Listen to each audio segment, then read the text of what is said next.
I'm going to show you how Protopia AI accelerates donor cultivation and alumni engagement through micro-mentoring and volunteering without adding staff time or another clunky platform.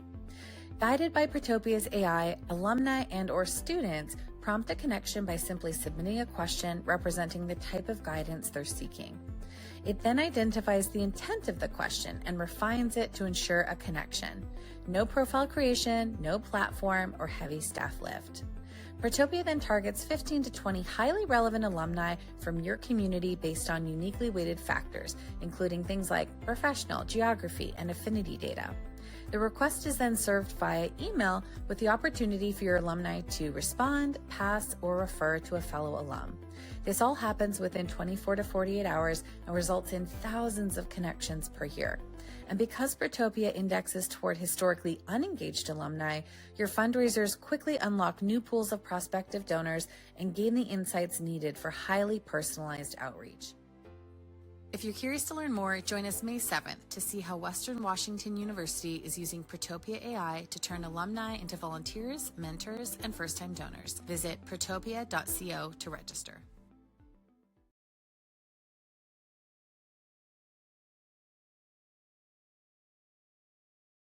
Hello, everybody, and welcome. Thank you for listening to Alumless for April 24th, 2026. This is the campus collaboration for an anniversary edition. I'm Ryan Catherwood, and I am joined by CMAC founder and CEO, Kris Marshall. What's going on, sir? Good to see you. Ryan, how are you? Good to see you too. I'm doing just fine, thanks. Glad to be here for another edition of the show. On Alumless, we talk about alumni and constituent engagement strategies and education advancement. We're pre-recorded today, but please do say hello in the comments section on LinkedIn or over on YouTube, because we do tune into those and we respond during the stream the best we can. If you're listening to us by podcast, we appreciate you adding us to your feed. And we are grateful for the teams at Protopia, Alumni Q, Givesy, and our newest sponsor, Richmond Associates, for supporting the show.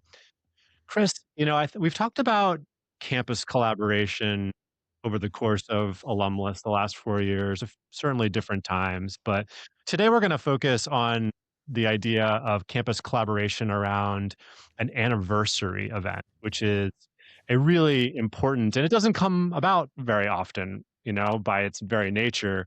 But talk about what makes these types of collaborations tricky sometimes. I was at Cornell for our 150th, which is the sesquicentennial, and I want Kris to pronounce what 175th anniversary is, because I know there's a word for it. I couldn't tell you what it is. But what makes them tricky is that you often get into the three words that came to mind here were turf, control, and ownership. And all things that can be difficult to navigate when you're, and if you've had historically a decentralized program where the college schools units were strong in doing the work they're doing, and you have a central program that's come along or is equally as strong, or in some situations where the central program is getting resourced and wants to collaborate more, who controls, who owns, who gets credit sometimes is often on there as well. I'm a big fan of, teamwork. With a coaching background, there's an old saying that John Wooden used to say, is that it's amazing what can be accomplished when no one cares who gets the credit. It's a great quote, but it often comes to that in situations where when we talk about getting tricky, that's what's going on. It's about those things. Yeah, the notion of perf at a college campus kind of plays into the notion of silos when people are used to kind of controlling their own sets of programs and initiatives, and people working together, particularly around major events, kind of the who's doing what of those major events. But I guess on another angle here, why is it important to celebrate these major university anniversaries, like 25 years? Is this a big engagement opportunity, or why do you think alumni should care about this? I think it's a reflection moment. To me, it's I don't think nostalgia is not going to be the thing that's going to get, especially our youngest alums, out and doing things anymore. But it's a moment to reflect on the past 175 years. But I actually like when schools look ahead more than anything else. It's a moment to say, here's what we're going to be like over the next 100. You can't tell what's going to be in the long future, but sort of set your vision and where you're going as an institution. It's a chance to announce that. It's a good marketing excuse, frankly, from a campaign standpoint, from an event celebration standpoint. And I think there's got to be some alums who find the nostalgia in it. for me, it's more of it's an inflection with a reflection point to be able to look ahead and say, here's where we're headed as an institution. I guess there's some amount of pride. Think about it. Think about how many institutions in our United States, take out colleges and universities, how many things, corp companies, churches, you name it, have that kind of history. Most companies don't last 5 years. The big ones, of course, longer, but not too many are celebrating 100th anniversary. I think United Airlines is celebrating their 100th anniversary right now, to be honest with you. It's the only corporation I can think of. All right. Well, let's bring out our special Yeah. guest today, Yeah. Kris Bosman from the University of Utah. See if she can shed some light on this conversation. Hey, Kris, how's it going? Hi, good to see you both. Great to have you on the show. Kris Bosman is the Chief Alumni Officer at the University of Utah. Kris, when we did some back and forth for the prep of this particular show, you said that Utah had gotten better at collaboration. What does that mean in practice? Yeah, that's true. I think since I've been here, I've been in this chair for almost 5 years, and I've seen really leaps and bounds in what we're doing in collaboration, not just in advancement, but across all of campus. And it's really been a deliberate practice. It's not something that you can just say, now we're collaborating. Congratulations, let's go. It's, and it's had so many positive benefits specifically in advancement. Like a lot of big universities, we are historically very siloed. This is not new. This is not something that's just happening at the University of Utah, but we've been very siloed. And particularly like the health sciences and hospital area and main campus didn't interact much. We're divided even by one big main road that goes through campus, where health sciences and the hospital are kind of on the top of the hill and we go down the hill. So we don't even walk up there. It's too far. You can't even get up there without a golf cart. So we've been very siloed. We didn't interact much. We competed for major donors and had really different cultures between the U Health and the main campus. And we actually don't even say main campus anymore. We try not to, because it's, or lower campus because it's just, we don't say that. But, we were, yeah, right. 1U. And so, we were getting to a point where major donors that were giving to both the U Health and main campus were complaining that they were being solicited constantly with no strategy. And it was impossible for them to determine which of the asks were really crucial to the mission of the university. When you're asking them for everything, how can they determine what's the best thing to give to? And they were like, you guys need to determine what our strategy should be, which we, of course we should. And so, my boss, the Vice President of Advancement, Heidi Woodbury, led really an initiative that we call 1U to bring everybody together. It's pretty simple. It's not, reinventing the wheel here. And there was some, HR details with it that aren't terribly exciting, but, the main change is really in the culture, the internal communications. Those had to be really changed, and really to have a more donor first or donor driven strategy. When on the alumni relations side, of course, is the Alumless podcast, our Office of Alumni Relations was called the Alumni Association then, and it was loosely tied to advancement, but it was really kind of on an island of its own. It was operational expenses, staff expenses were kind of scraped together from different sources. We had some money from the state, we had some money from membership dues, we had sponsorships, we had money from lots of different places, but it was very much a eat what you kill environment at Alumni back in those days. And so, Alumni was not terribly good at collaborating because we just didn't have the resources to bring in campus units for like more of a big picture strategy. And Heidi and the 1U initiative really changed all that, because when it was put first, the resources were there and everybody kind of came together. So we were able to bring in campus units as more of a larger strategic engagement goal, when we weren't just thinking about how we were going to pay for an event or pay for a program and keep the lights on. And so we were able to think about the donor pipeline and the alumni engagement pipeline as part of the big picture strategy. So that's really how it kind of started, with really thinking of alumni as being a collaborative partner at all. I would easily say 10 years ago when I was at the business school, I did not view alumni as a collaborative partner. They were just, maybe they had events once in a while, and I did not view them that way at all. And we've really tried to make a shift in that culture by being a value add. I asked Kris in the opening about alumni engagement and this type of collaboration being kind of tricky. Why do you think it's so tricky to begin with? I mentioned a lack of resources, but I think it's just a perceived lack of value. What's the point? What are we really bringing to the party that brings value? And so hopefully there's no ticker for how many times I say value in this half an hour. But when you've got, most colleges still just have one or less FTE specifically for alumni relations. They have very, really specific goals for fundraising. They have to raise money for scholarships. The deans have really lofty goals. I have not met a dean that doesn't have a lofty fundraising goal. I don't think that they exist. And so, it's been a lack of resources to devote towards it. And you don't devote resources to something that you don't have metrics to prove the value. And we still really struggle with this. I'm not going to, say that we have got the alumni engagement metrics all figured out. We're just, we're really, behind in a lot of ways, but we are getting there because we have invested in it as a culture of, hey, we need to prioritize these things. And so we're developing lots of reports right now that fundraisers across campus can bring these to their deans and to their teams and show, hey, there is value in engaged alumni. Look at the donor prospecting we've been able to do from these alumni being engaged. And so we are trying to show those causations, not just correlations, in alumni engagement. Let me just jump in. No question, it's a statement.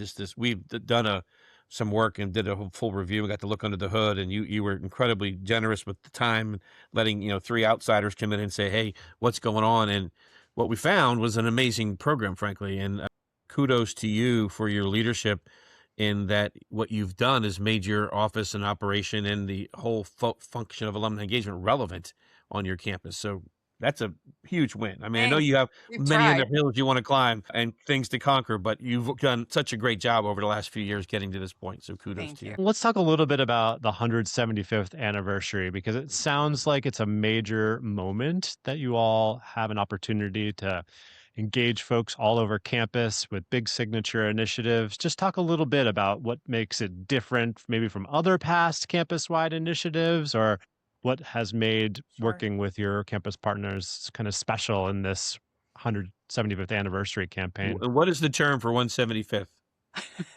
Well, it's the Dodron Bicentennial, but I don't think we ever really used that term because who would know that? If I ever got on Jeopardy or anything like that, then maybe I'll be able to answer a question for that. The 175th anniversary was really one of the greatest privileges I've had to lead an initiative like this in my career here at the U, which has been a few years. And I think the first thing about it, which made it different, was, definitely the size. I've led very few events that have taken the course over, almost a whole year. The budget, the timeline, just the scope of having something so long. It was just like an awesome opportunity to bring people together in a major way.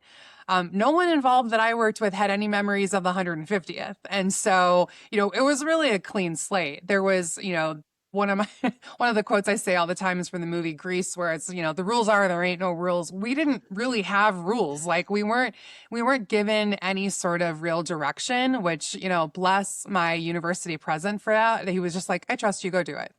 Thank you. Wow. It's kind of hard sometimes when you're given that, and also like really easy when you're trusted to just like kind of know what to do. So it also didn't feel as major as a 150th or a 200th. So I wasn't too worried about screwing it up. I'm like, yeah, how bad can it be? I'll figure it out. But as far as like the planning of it, you're on campus for 20 plus years. You find yourself on a few committees over the year, and some of them are like a little less fun than others. I did not have to twist anyone's arms to get involved. Everyone was like really honored to be asked that I was involved. I asked to be on the steering committee, and people were just like genuinely excited to do it. And it just felt special and more significant than a lot of other projects we get asked to do. And also we just tried to make it fun. I just believe that we should be having fun with the things that we're doing up here. This is alumni relations, guys. Let's have fun. Yeah. And so, my philosophy in just doing it was, find the smartest, most creative, greatest, hardworking people on campus and trust them and let them go. That's just kind of my philosophy towards doing these things. And, so many of the people in our group, especially on the marketing and communication side, because we used all internal university marketing and communications folks for this, which that also hasn't always been the case. People are inclined sometimes to bring in freelancers or bring in agencies, but I did not want to do that. I wanted to keep it on campus. So many of them came up with better ideas than I ever would have. Like one of my very favorite things was they shot this video, they shot a bunch of series of videos, of vertical videos that were designed for Instagram Reels and phone ops, watching on phones. And they did this really cool video collaboration between our library and our professional theater on campus, where they brought in all these costumes and actors and shot them in costume interacting with things at the library. So somebody in 1900s Gilded Age dress making copies of the library and things like that. And it was such a cool video just to see it all come together. I mean, I have to admit, I would never have thought of that. And so, you bring in smart people and you trust them to do their jobs. Like that was what I did because I knew I didn't want to do it myself. So, it was great. I just really, really enjoyed that kind of thing. And so, yeah, it was just a fun process from start to finish. I'm almost kind of sad it's over, although I was a little glad. It was a lot of work. I bet there's mixed. But did your team pick up on this? I mean, it's a note to you and the whole crew that you were recognized with the, go ahead and lead this initiative now. Did your team pick up on that moment being as important? I think so. I mean, I'm inclined to kind of make self-deprecating jokes. It's kind of one of the You were parts very that I humble do. about things. This was a big deal. Yeah. No, I said it first. I was like, oh my gosh, they must have not found anyone else to do it. And then everyone's like, you can stop that now. No, I was very, very lucky to be and, honored to be given the trust of, yeah, the president wants you to do this. Just go ahead. I mean, really, he truly did not give very many guidelines. I brought in a budget proposal and he actually gave some great ideas with it. And, so nothing got shot down. Nothing was just like, yeah, this sounds great. Go ahead. And so, with working at it from my alumni team, my first thought was, well, if we're going to lead this, we should show off what we do. And so we were, without giving a structure of you need to start it in September and end it in May or something like that, we decided to do it in the year 2025, which was, that was the 175th year. We started in February, which is our Founders Day Alumni Awards, and we ended it at homecoming. And I just thought, well, if I'm going to do this, I'm going to just structure it around the alumni year.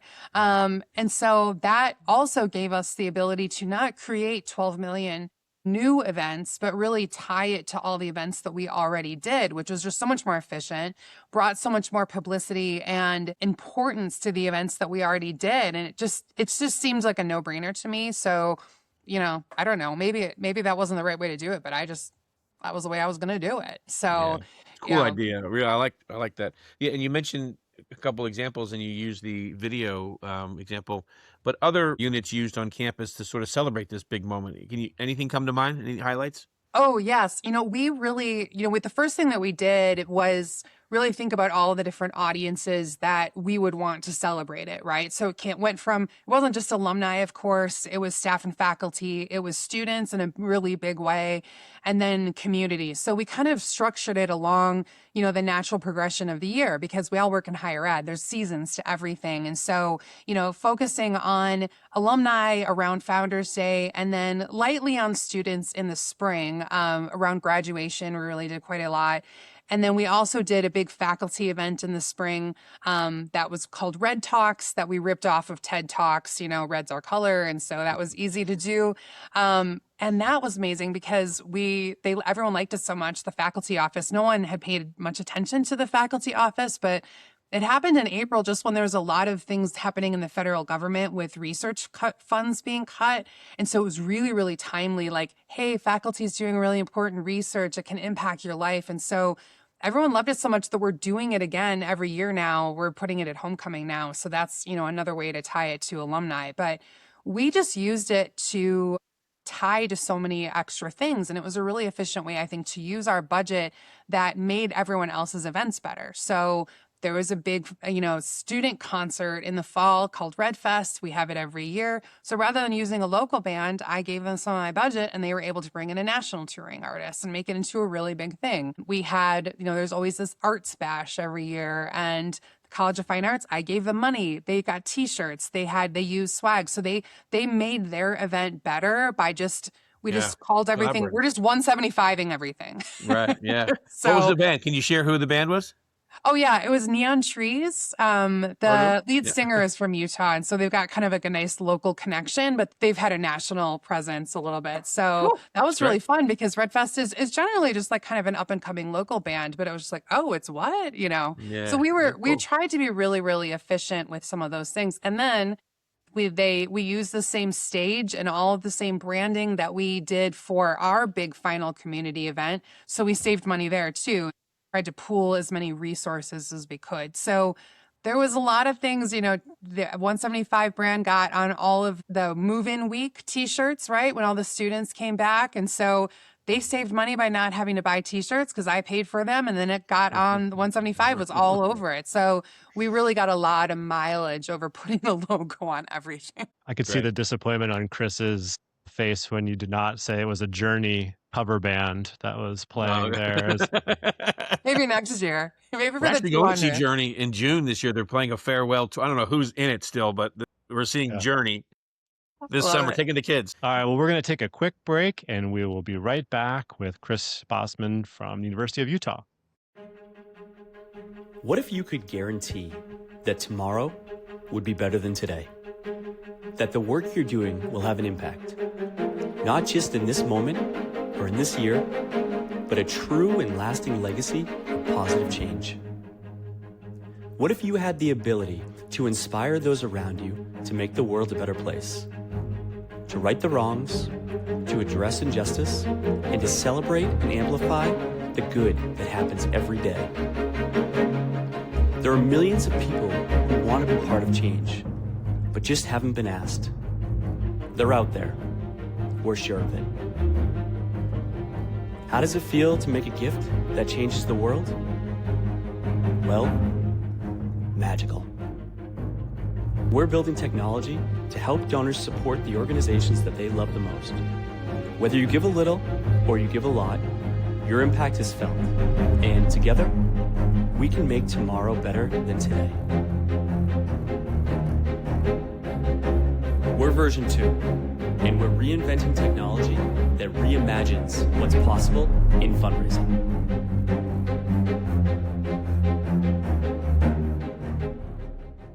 All right, Kris, let's talk a little bit about leadership. You've been describing what is clearly the trust that the president had in your leadership and your team has in your leadership. But I've got no doubt that it was important for you to showcase leadership in reinforcing collective behavior as a part of bringing people together, and talk a little bit about how you tried to showcase leadership, display leadership as a part of pulling off the 175. Yeah, certainly. I mean, we have to reinforce the benefits and the value of the big picture of collaboration and not just say because we said so. We have 4 values in the advancement office, and they are collaboration, belonging, integrity, and empowerment. And we revisit those values all the time. Those are not something that we just, we didn't bring them down the hill and here they are, the 10 commandments coming down from the mountain, and there you go. Like, those are not how values and mission work. We got there with a core values committee and doing listening sessions and doing the work together. So everybody on this team was part of building something that they believed in. And, we back it up in small ways all the time, right? It's, smallest thing like putting it on the meeting agendas, but also we have biannual awards where the staff can nominate each other for ways that they see the values being lived in each other. And then those awards come with some financial bonuses. So we can see that, it's important. We're putting our money where our mouth is. And so we're using those and we're living them, every day. And we're constantly like shouting out the value in collaborative work too, in ways that, for a lot of the fundraisers and a lot of the team, like they weren't seeing the value. They would be like, okay, sure. Yes, collaboration is important. Show me why. And, like I remember one really well, an event that we had in Seattle a couple of years ago where we had an alumni speaker. He's just recently retired, but Doug Bowser was the president of Nintendo, which is like the most aptly named CEO in the history of the Perfect. world. Yeah. For Doug Yeah, that's Bowser to be incredible. the Did they name the president of character Nintendo. after him? They must have. No, he should tell people that though, because it would be really Yeah. great. It'd be a good story. But It'd be better if his first name was Mario. Yeah, he's an alum of ours out of our College of Humanities. Oh, really? And That's great. And he was helping us host an event there and speaking. And there was a fundraiser from the College of Science who came to the event and had a great conversation with an alum from engineering that was there. And he was interested in a gift. So, did my College of Science fundraiser try to just talk him into the College of Science? Or did he say, oh, well, my work for the science, bye, No, he came back to Salt Lake. He set up a meeting with the engineering team, orchestrated like a really great handoff, and it led to a first-time gift of a 6-figure endowment, which is crazy. And, because the donor was treated like as valued by the whole team throughout the process. And it was just like, yeah, this one you thing can really work. Like, we are all here together to work these alumni events and to make sure that everybody has a fantastic experience. And so, having examples like that it makes leadership really easy because we can have proof of the why. I don't have to bang it over everyone's heads.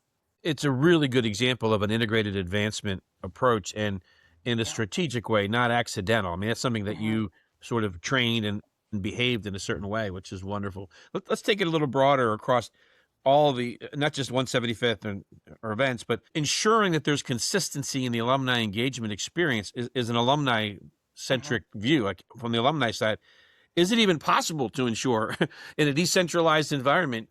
Can you? How do you attempt to? I would not say that we have gotten A+ grades on all of it. We're working towards it. It's definitely a challenge. I mean, we're working more towards centralization in a lot of areas, and we've started with a lot of dual reports in key areas like donor relations, where the donor relations and the stewardship experience is what people really feel the most. Like, centralization in gift processing is important, but it's not something that really makes the experience different, really, unless you're really into that. Our donor relations efforts and stewardship efforts were in UHealth and main campus were centralized a few years ago, and that's been going well. And then for areas where we're still decentralized, we just really do our best to provide value by finding more ways to work together.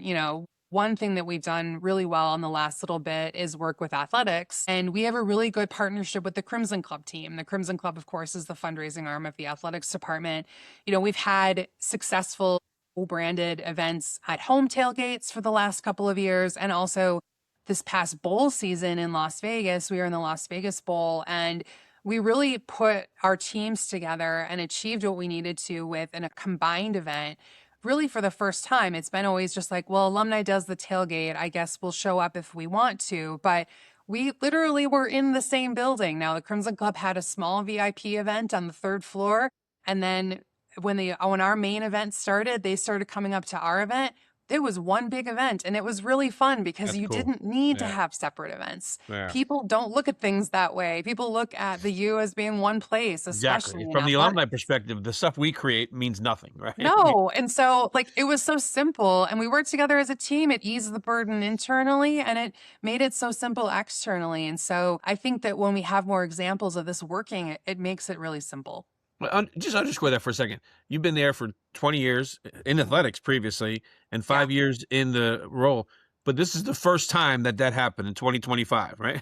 Yeah. I mean, unless there was stories of it before, but it was very much just like athletics does this and alumni takes the tailgate, and we didn't really merge very much. And it was, why do you think that is in general? I don't think that's exclusive to the University of Utah. I think it happens all over the country. Like, what's the fundamental nature of the relationship between athletics and advancement that causes that sort of separation? I started my career there. I worked there for 11 years. And so I get it. It's unique. It's a unique relationship in a lot of ways. I mean, the first thing I think of is their fan base aren't necessarily alumni. So there's some crossover, but it's not quite the same as if we had a joint event with the business school for alumni. Those are all alumni, right? And so when I have an athletics related tailgate, the first thing I ask people is, are you an alum of the school? They're like, no, I just started going to games with my dad, but they are just as valuable to me as any alum that is there. It doesn't matter at all. And so, a former athletic director at Utah used to say that athletics is the front door to the university. And I think that's true. I don't think he made that up. Maybe he got it from somebody else, but, I think that's true. But I like to think that alumni is the welcome mat. They might be the front door, but we're here to make you feel welcome. We're here to make you feel all the good feelings. Like I always say, my job is Chief Alumni Relations Officer and head cheerleader. Kind of laugh, but I mean, I do really feel like my main job is to be an advocate for the pride in the university. because that's no one else is doing that exactly every day. And so I really feel like I want to take that role on. So we try to be the welcome mat of that front door. We're going to make you feel welcome and make you feel like you belong here and live that value no matter what. But I And think, people will dust their shoes off on you from time to time. totally.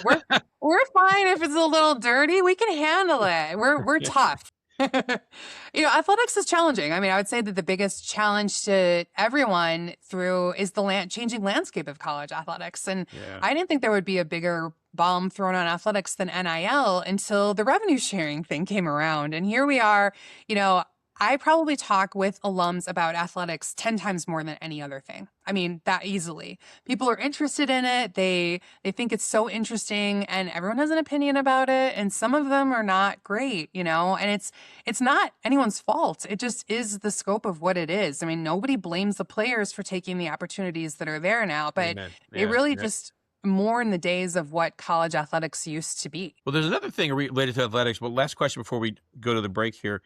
Another opportunity that has nothing to do with the University of Utah, other than the fact that it's going to be some of it's going to be held there. Little international event coming up in a couple of years called the Olympic Games, right? Salt Lake City Winter Olympics in 2030.